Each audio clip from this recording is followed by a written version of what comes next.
Peace was good. Sali coming back at you with another video. In this video, we're going to get into past lives and how to determine your past lives. This is a very interesting, provocative topic. When people wake up, one of the questions that we have is, I wonder what I was doing in my past life. I know I was there, and I know a lot of people in this path have a lot of interest in your past life. So I'm going to make this video to briefly talk about what a past life is, but more importantly, give you a couple ways on how you can identify a past life or two. First off, I want to give a shout out to my top student and blood cousin, Juice Metaphysical Myers, in the group on Facebook that he's the administrator of, is Team Enlightenment. And this question was posed in the group by Eli Mint. Shout out to him also. And it prompted me to make this video. Yesterday, Eli talked about children having past lives, and that prompted a whole conversation about past lives. And the Spirit clearly told me that you need to make a video on this, so here's the video. The way I look at past lives and the way I like to teach about it, to give you an illustration on how you can see it, is like, look at this lifetime as a chapter in a book. Like, real quick, hold on.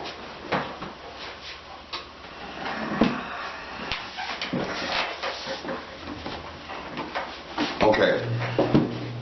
Look at your life as a book. All your lives combined is one book. This lifetime is one page in a book. Next lifetime will be another page, and so forth and so on. Your life can be looked at as one page in a book. So the whole book in itself is all your lives put together. That's the best analogy I can give you in order to look at past lives. This is one chapter that you're living now. You had a previous chapter, and more than likely you'll have another chapter. So all your lives put together is one big book. So when we look at it like that, then we know that the past life is what led to this life. And one of the things that my master teacher, Dr. Mitchell Gibson, talks about is the soul doesn't change its orientation too much. Knowing that the soul created our lives, that'll let you know that your life will be similar based on the orientation of your soul. So let's put this in a practical example. Say if you have like a warrior spirit about you. Say in this lifetime that you're practicing mixed martial arts and you're in the UFC. Well, last lifetime, since your soul has a general orientation towards action, adventure, violence, physical activity, your past lifetime, you could exercise that energy into like a high-level mixed martial artist who taught in a dojo. If you go back further, you might have been a gladiator, or you might have been someone in a Cold War. But since your soul has an orientation towards violence, towards action, towards protection, warrior, hero, it's going to pick lifetimes so that energy can come to the surface. Another example, say you're a person that's into the herbs. You love researching about herbs. You like using herbs instead of traditional medicine like pills and vaccinations and stuff like that. You're big into herbs. Well, last lifetime, you may have been in the Amazon where you were a shaman, working with plants and leaves and flowers and herbs and that nature. Prior to that, you could have been someone who dealt with the Philosopher's Stone. You know, you have to be very imaginative and realizing that every culture is practicing something, they just might call it a different name. Here in the West, we don't have a so-called shaman, but we have herbalists. Well, an herbalist really, for real, is like a shaman. If you put an herbalist in South America and gave them a different culture, they wouldn't call themselves an herbalist. They may call themselves a shaman. So that lets you know how that energy of being into healing arts, depending on where you incarnate, is going to predicate what kind of lifestyle that you adopt in that particular life. So that's one way that we can look at past lives, is they're a continuation of each lifetime. So say this lifetime that you really got it in. You exercised your gifts, you came here, you learned a lot of lessons. Then in the next lifetime, you can either continue doing what you're doing now, or you could graduate to a whole nother level. In fact, one of the main things that we came here to do as souls in a body is to become enlightened and become one with the Creator. Now, there's many paths in order to do that, and we all choose a particular vehicle, if you would, in order to drive each lifetime to get back home. That's what we're doing, is getting back home.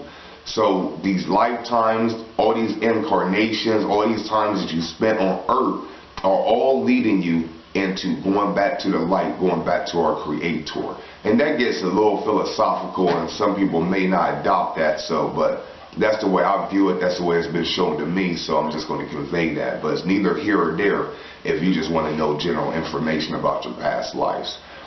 Another way, and this is the first way that I found out about my past life, is you can do a thing called automatic writing. Automatic writing is simply, as it says, is writing automatically. So say you have a piece of paper, you have a pen, and you're just automatically writing. You're into a certain state or to a certain zone where it feels like you're not writing. When I did it, I came out of a meditation. I think I meditated probably about 20 minutes. And when I opened my eyes and was about to get up, Spirit clearly told me to automatic write. So one of the things I've never done before. In fact, that may have been my first time, if I'm not mistaken.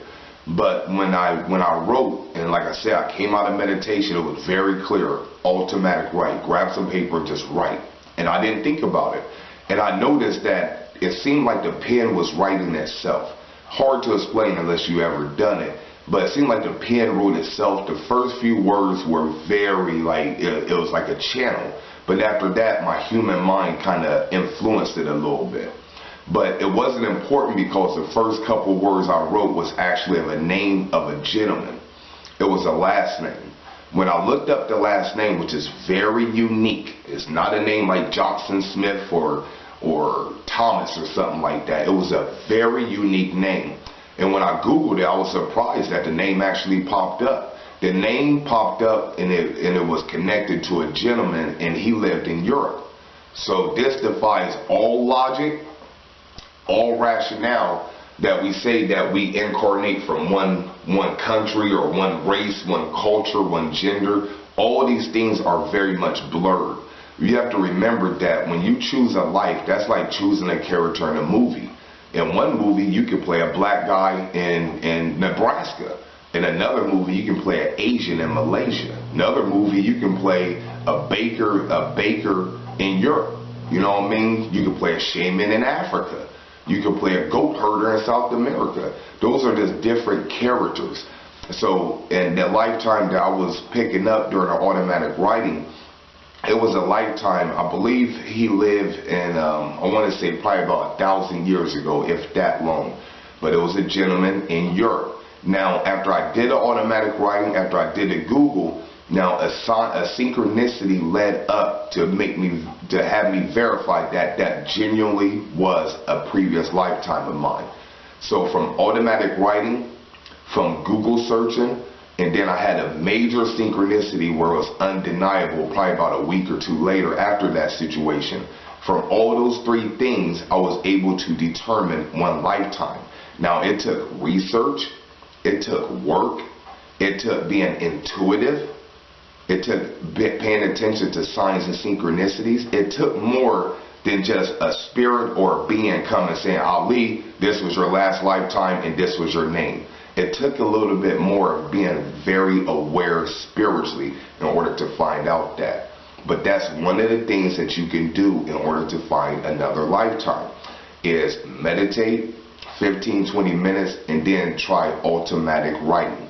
This video, I'm not going to get deep into that because that'd be a whole nother video in itself. But look up some information on automatic writing, but as simple as that. Writing automatically. Writing without thinking. You can pose a question to your higher self as far as my lifetime. And then just write whatever comes out of the paper. Don't think about it. That's the key. A lot of times when we think about things, that's when we miss the heavenly glory, if you would. So just get it in and just write.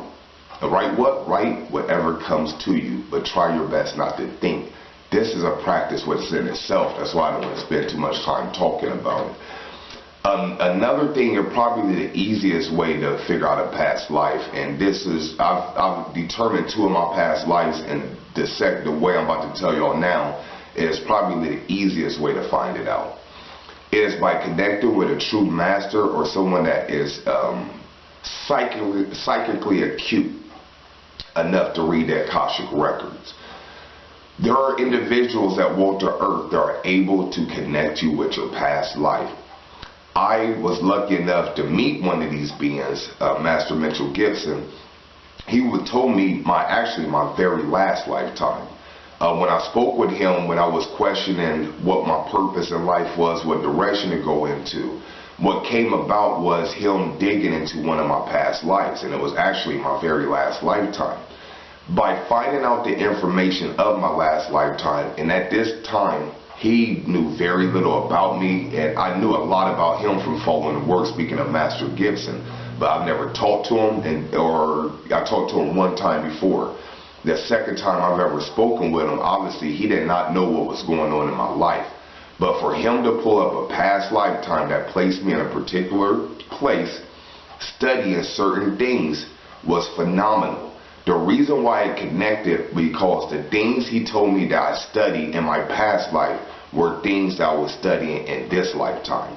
In fact, before I talked to him, I was actually starting to study about Taoism. In my past life, Taoism had a major influence in what I did on the spiritual work. So there was no coincidence that in my last lifetime, I was heavy into Taoism. And then in this lifetime, before I found out about a previous life, I was just starting to get into the Tao Te Ching, reading about Lao Tzu and just Taoist practices and philosophies. So it was one of those things where someone was telling me, but I seen myself so much in the story that I knew that this was valid. Now, I would have trusted on blind faith because I knew the individual that was reading me. But based on my personal experiences, it made it much easier to digest what I was given. So this is a part where I don't recommend just Googling and finding somebody that can read past lives. This needs to be somebody that's recommended to you. They might cost a pretty penny. If people are charging you $25 an hour, they're not really digging deep into something. There's readings and there's consultations where it's more like a novelty. It's more for entertainment purposes. True psychics, true people that can read the akasha, that read the fabric of reality, they usually come with a pretty penny, and they're usually not that easy to find. So do you want to start asking people who's been into things like this, like who told you about your past life? I know of one other individual, but I don't have any personal experience with her, so I'm not going to recommend her. And Master Gibson, he doesn't do consultations anymore. So I don't personally know who I can recommend you to. And me personally, I'm not at that point now where I can tell you that you're in a past life in 1666 wearing a Vikings hat. My skill is not up like that yet. So don't contact me, want me to do it. But if you look around for something that you're supposed to find out about, then people will come across your path. You might meet somebody that knows somebody and they've had experience with that person. So that's probably one of the easiest ways, is getting with someone who is spiritually gifted enough to find your past life for you. Let me give you another something just there's so much, so I'll just give you all a couple more. Pay attention to your dreams. Dreams are another way that you can access the past, the present, and the future. Sometimes we get recurring dreams. Sometimes these recurring dreams are debris from a previous life. Say for instance that you keep having a dream where you're in a war-like situation and you're leading people underground to be safe. You've had this dream since you were 6. You've had it reoccurring. It's happened too many times for you to count. What's probably happened, more than likely, not definitely, but more than likely, is you're picking up something from a past life that you came here to deal with. If you're having something that is very emotional, because emotions transcend time, that's a whole nother video. But if you're having something that's very emotional and it's reoccurring, and it doesn't seem like something that can happen in this lifetime, more than likely you're picking up debris or leftovers from another lifetime. And it's your way of your soul's way of letting you recognize or letting you be aware that, hey, something's going on. How are you going to deal with it? So paying attention to your dreams can give you insight into not only past lives, present lives, but also future lives. And this is where you have to be a scientist. You have to be a researcher. You have to start to analyze your life instead of analyzing everybody else's life and seeing what people are posting on Facebook and seeing what the preacher's doing in the church and seeing what your mom's doing at work. Instead of worrying about everybody else, put a magnifying glass on your life and pay attention to what's going on in your life and see where the signs and synchronicities are leading you to. Once you start to analyze your life, your soul will show you in various ways the things that you want to know. And the dreams are another way, it's a prime way for your soul to get information to you. So if you're getting a lot of recurring dreams, that could be directly tied to your past life. Also, with the dreams, you can do what's called dream incubation. INCUBATION, dream incubation. Dream incubation is simply programming your dream. So for instance, you can lay down with the thought of remembering or being shown a past life. All you have to do is go in with the thought, past life, past lives, past life. What is my past life?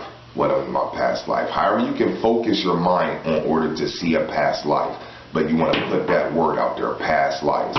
Do this while you're going to sleep. The last thing you should be thinking about is your past lives when you go to sleep. Now, you may have to do this a few nights in a row. If you truly want to know, then you'll continue doing it however long it takes.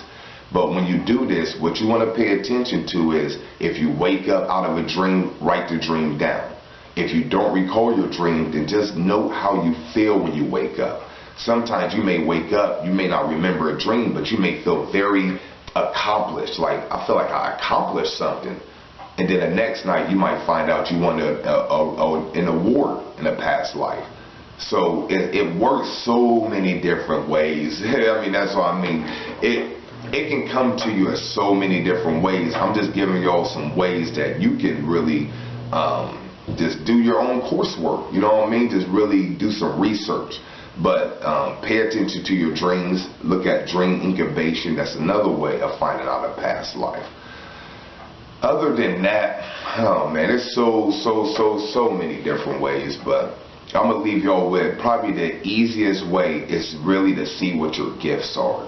What are you into now? Are you into cooking? Well, shocker, you may not have woke up in this lifetime wanting to be a cook. It might have been something you've done in previous lifetimes. So just look at your gifts. What are you into? What are you naturally talented at? Also, look at your life lessons. Lessons, we don't like to look at that as much. We want to know what are my spiritual gifts, but what are your lessons that you came here to learn? For instance, if you're a cheater, if you've been cheating in every lifetime, you've had a problem with infidelity, then more than likely you are in a situation now where you're being tested a lot. Like you may have a beautiful wife, beautiful family, but for some reason you have urges to go outside the family. Well, that habit or that problem didn't just bud and sprout in this lifetime. That's something you probably have been dealing with for other lifetimes. So look at your gifts, look at your lessons, and they usually can be directly tied to previous lifetimes. And there's ways you can connect that. And once again, like everything that I'm touching on are probably videos within itself. So just let me know if this information is something that resonates with you, if you get it, if you need some clarity in different areas, let me know and I'll possibly chop it up a little bit and do videos and talking about each thing that we talked about. So this has been Ali. If you want to know more information about myself and what we do, make sure to visit our website, thirdeyeactivation.com. Until next time, peace.